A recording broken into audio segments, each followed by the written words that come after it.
You know, the funny thing about biking is the longer you ride, the more you realize it's not just about the bike. It's not just about the horsepower or the chrome or how many miles you logged this particular season. Somewhere between that first mile and that 1,000th mile, the road starts whispering things to you.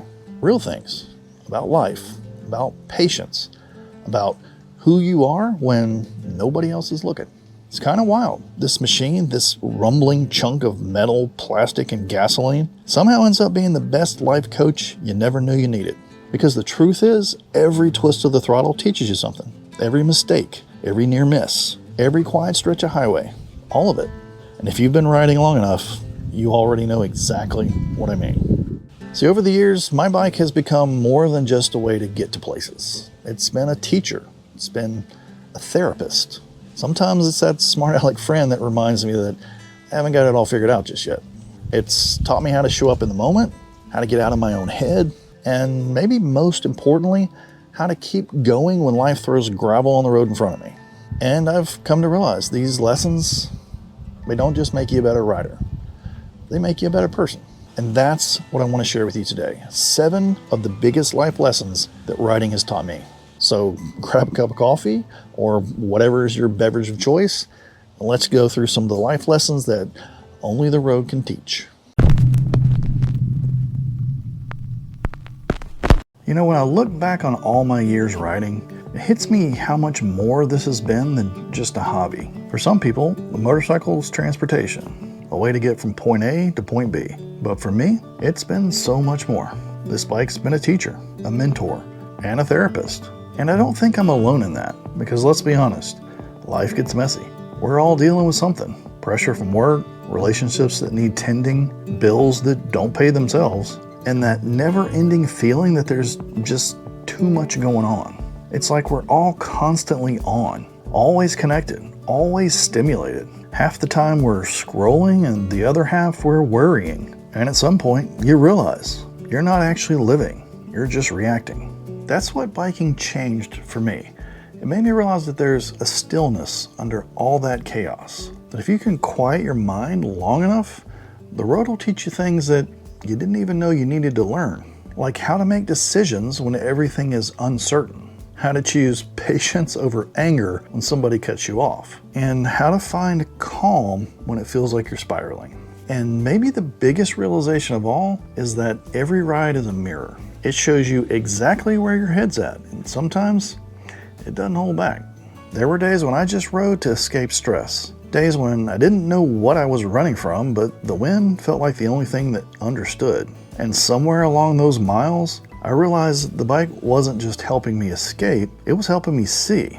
It taught me about presence, mindset, community, perseverance, even gratitude.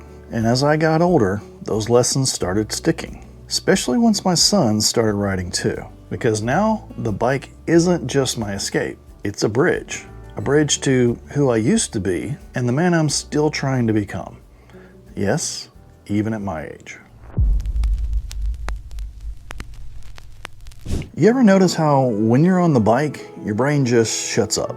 All that noise from work, the bills, the text messages, the did I leave the stove on type thoughts, those are gone. There's something about the rhythm of the road that forces your mind to go quiet. Because when you're riding, you don't have the luxury of distraction. You're scanning ahead, you're feeling the road through the handlebars, checking your mirrors, reading the body language of drivers, and you're doing it all at once. It's complete presence, or it's a bad day waiting to happen.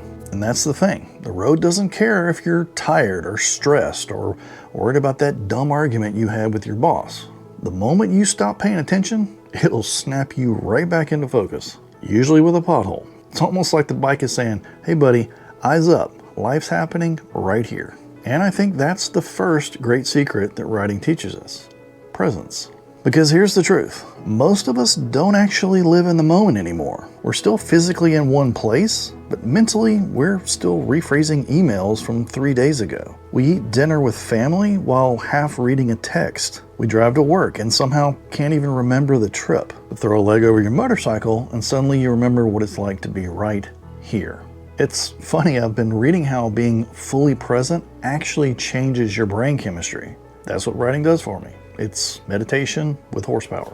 When I'm in that zone, I'm not thinking about tomorrow. I'm just feeling the road. The subtle lean of the bike, the weight shift, that curve opening up ahead of me, I've got every sense dialed in.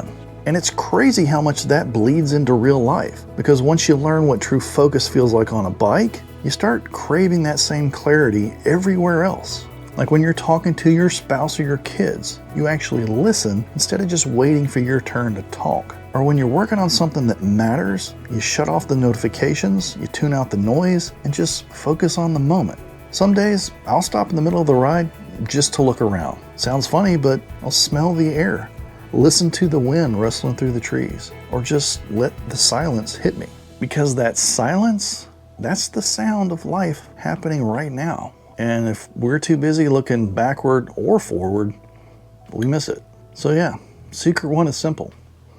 Be where your hands are. That's what the road teaches me. Because whether it's a twisty mountain pass or just the chaos of everyday life, presence is what keeps you alive, on the bike and off it. You know that moment somewhere around hour 3 of a long ride when your butt's gone numb, your neck's stiff, and your brain starts whispering, why the hell did I think this was a good idea? Yeah, that's where the real test begins, because riding doesn't just test your reflexes, it tests your headspace. I've learned that your mindset can turn a miserable slog into something that feels like victory. It's the difference between I can't wait for this to be over and let's see what I'm made of. And look, I'm not some motivational speaker or road philosopher. Well, maybe a little bit. But I've had plenty of rides where I've cursed at the sky, muttered under my helmet, and wondered if I should just turn back. We're talking unexpected rain in your face, wind gusts that threaten to knock you sideways, your visor fogging up like a cheap shower door in the cold. It's not always peaceful meditation out there, but it's in those moments that mindset kicks in. See, biking teaches you a kind of mental toughness that sneaks up on you. You don't build it in a gym or from reading self-help books. You build it mile after mile, when the only thing keeping you going is the stubborn decision not to quit. I remember one ride through the Smoky Mountains, and to be fair, this one was on 3 wheels instead of 2, and we got caught in this unexpected downpour barely into the start of a 4-hour stretch. No shelter, no gas stations, just us and what felt like Noah's personal rainstorm. At first, I was really agitated, muttering like an old man angry at the clouds. But then something shifted. I started laughing. I thought, well, it's not going to stop raining, so might as well just ride through it. That was it. Mindset shift. The situation didn't change. I did. And I'll tell you what, the sun came out, we ripped through the tail of the dragon, and that ride, or drive if you insist, turned out to be one of the best memories I've ever had. Because when you ride through a storm, literal or otherwise, you come out on the other side with something money can't buy: confidence in yourself. It's funny how the same rule applies to life. We can't control the weather, or the people, or the traffic, or the circumstances, but we can control how we respond to them. And that's not just feel-good talk. Psychology actually backs this up. It's called cognitive reframing. The idea that how we think about a challenge literally changes how our brain processes it. You see something as a threat, your stress hormones spike. You see it as a challenge, and your brain releases dopamine and you perform better. So yeah, the power of mindset isn't just a bumper sticker. It's neuroscience, paired with a bunch of exhaust fumes. I think that's why so many riders talk about how the road clears their head, because every time you face something tough out there, fatigue, weather, fear, you get a little better at handling life's curveballs too. When work stress hits, or a relationship gets rocky, or your plans just fall apart, you've already built that reflexive muscle. You've learned how to breathe, focus, and keep on rolling. If your head's in the right place, you can handle almost anything. You know, when I first started riding, I was the lone wolf type. I liked the solitude, just me, the road, and the sound of the pipes. I didn't need anybody else. I didn't want anybody else. But as the years went by, I realized something. Even the lone wolf eventually gets tired of howling into the wind by himself. Because at some point, the road starts teaching you a truth that's bigger than horsepower, and that's the value of community. I'll tell you, some of my best memories aren't solo rides where I disappeared for hours on end. They're from rides where I wasn't alone, like those group rides with my sons. Those are the ones that stick. Seeing that same nervous excitement I had back in the day, it just hits different now. It's not just riding together, it's passing something on. And it's not just family either. If you've ever pulled into a gas station and had a total stranger strike up a conversation like you've been friends for 20 years, you know what I'm talking about. There's this unspoken bond amongst riders. Doesn't matter what you're riding, Harley, Honda, Ducati, or some ancient thing you keep together with zip ties and duct tape. When two riders cross paths, there's usually a connection. When I was younger, I didn't value that. I thought needing people was weakness, and I figured the best rides were ones where nobody was slowing me down. But with a few more miles on me and a few more gray hairs, I've realized how wrong I was. See, community isn't about riding in a pack or wearing the same patch. It's about shared experiences with like-minded people. It's about connection, where somebody gets what you're going through without having to say a word. And the older I get, the more I realize how much this community has shaped me. These days, riding with my sons or with friends I've made through bikes means more than the destination. It's that community connection we talk about so much on this channel that turns riding from a hobby into a life. And it goes deeper than motorcycles, because once you've experienced that sense of community on the road, you start noticing how much you need it everywhere else too. At work, at home, in your neighborhood. Human beings are wired for connection. We just forget that sometimes. But the bike reminds us. Every wave, every shared glance at a red light, every nod passing by on the highway. It's all a quiet reminder that we're not alone in this. If there's one thing that riding has taught me the hard way, it's that perseverance isn't just finishing strong. It's about refusing to give up when your tank feels empty. Your tank, not the bike's. Because every rider knows that moment, that point in the ride where you're sore, tired, and thinking, maybe I'll just turn around and call it a day. And then something else says, nope, keep going. That's perseverance. And it doesn't just live on the road, it bleeds into everything else you do. There was a stretch of time, a few years back, when I wasn't doing so hot. Life had piled up on me. Work, stress, family obligations, all the usual suspects. The bike sat in the garage more than it should have. And I'll be honest, I wasn't the same guy I used to be. The mirror didn't lie. I'd gained weight, lost energy, lost that spark. Now, some people might call that a midlife crisis, but I call it a wake-up call. Because when I finally rolled that bike back out and went for a ride, something clicked. Yeah, maybe my back hurt a little after the first ride. Maybe I was a little winded, stiff, out of shape. Damn, it felt good. And every mile reminded me that I was still capable. And the bike didn't judge me. It just said, all right, you showed up, let's ride. And that's when I realized perseverance isn't about being strong every day. It's about showing up anyway, even when you're not. See, the road doesn't hand out participation trophies. It doesn't care how old you are, how fast you ride, or what you used to be able to do. It just asks one question. Are you willing to keep going? And every time you do, that becomes a little victory. And those little victories add up. They build something inside of you that goes way beyond physical endurance. It's mental grit. And once again, psychology backs this up. Neuroscientists call it effort-based reward. Basically, your brain releases more dopamine, that feel-good, drive-forward chemical, when you earn success through struggle rather than getting it easy. That means the harder you ride, the better the payoff.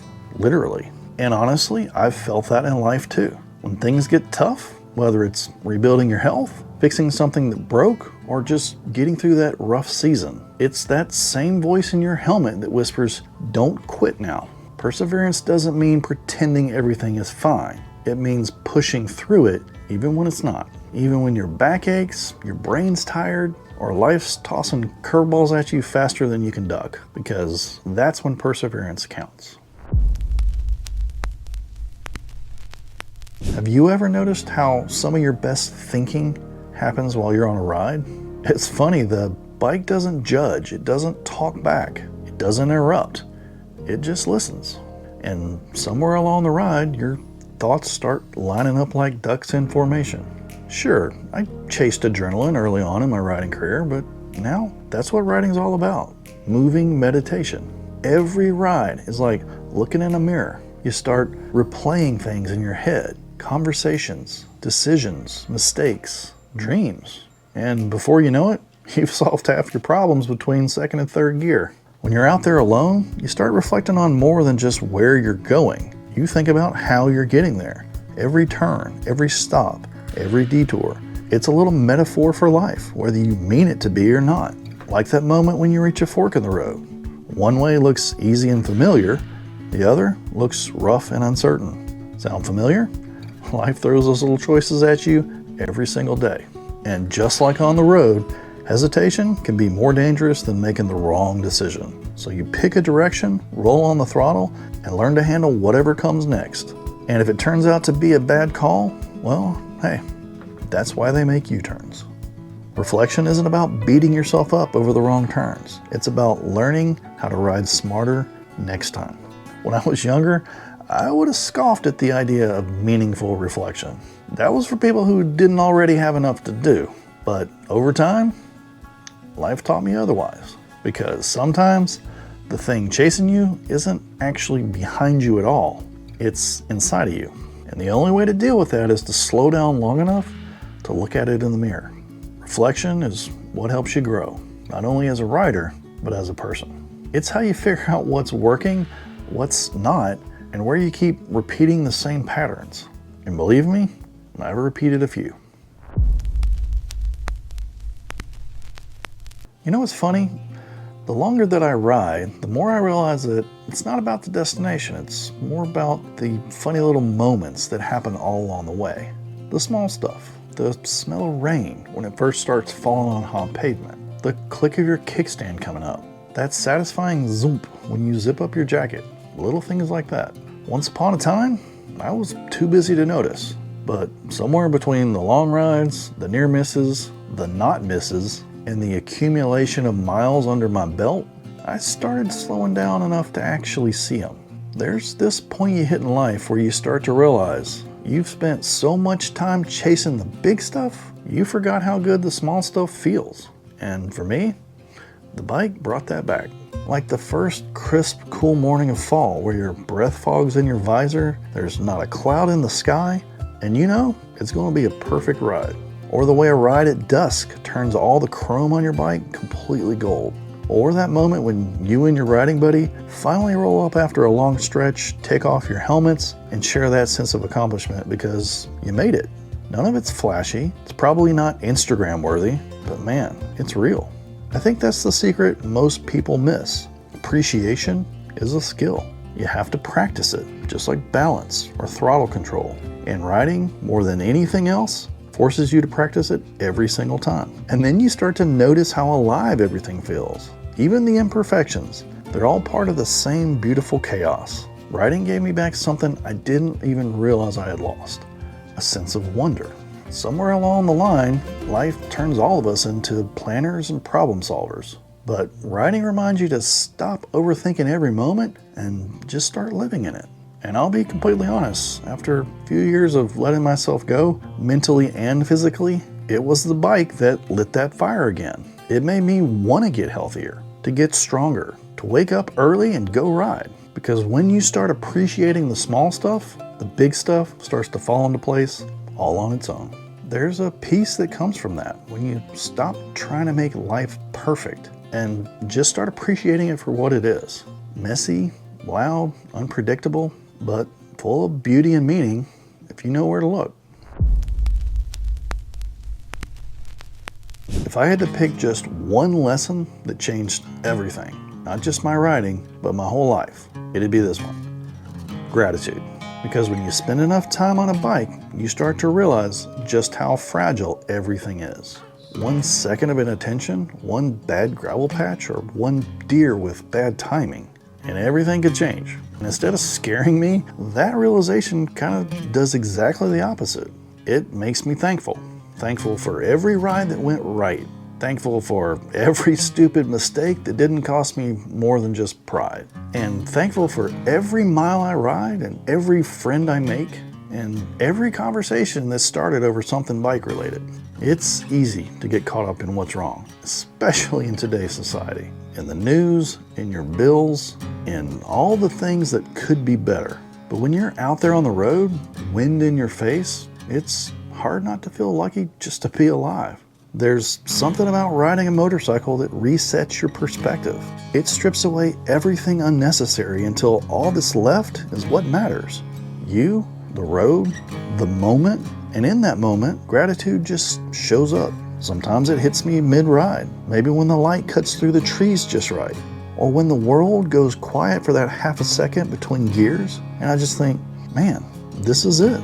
This is what it's all about. Not the destination, not the next upgrade, not the miles or the map, just this feeling, this freedom, this gratitude. The more I lean into that, the more I notice how it changes everything else.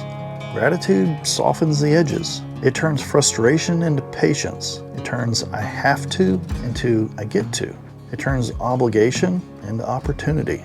I used to think happiness came from control, having all the right pieces in place, checking all the right boxes, but the bike taught me something simpler.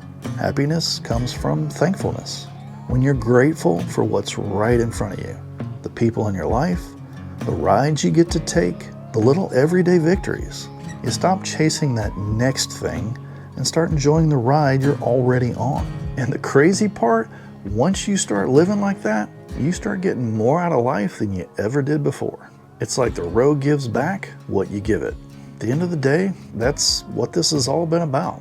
Presence, mindset, perseverance, reflection, appreciation. It all leads to moments you were truly grateful to experience. And for me, I'm just grateful I'm still out here, still riding and still learning. Yeah, after all these years, I've come to realize that riding doesn't just take you places. It changes you. Every lesson, every scrape, every rally, and every rainstorm, they all shape the kind of person you become. And that's the beauty of it. We're all out here learning from the same teacher, just in our own ways. So I'm genuinely curious, what's the biggest lesson that you've ever learned from riding? Maybe it's some deep philosophical epiphany, or maybe it's just something as simple as check your gas gauge before you head out on a long trip. Either way, I want to hear it, because when we share these stories, we remind each other why we ride and why we keep coming back. And for me, this channel is not just about clicks, and it's not just about motorcycles either. It's about the people who love them, the lessons they teach us, and the stories we get to share. So, as I always say, ride hard, stay salty. We'll see you in the next one.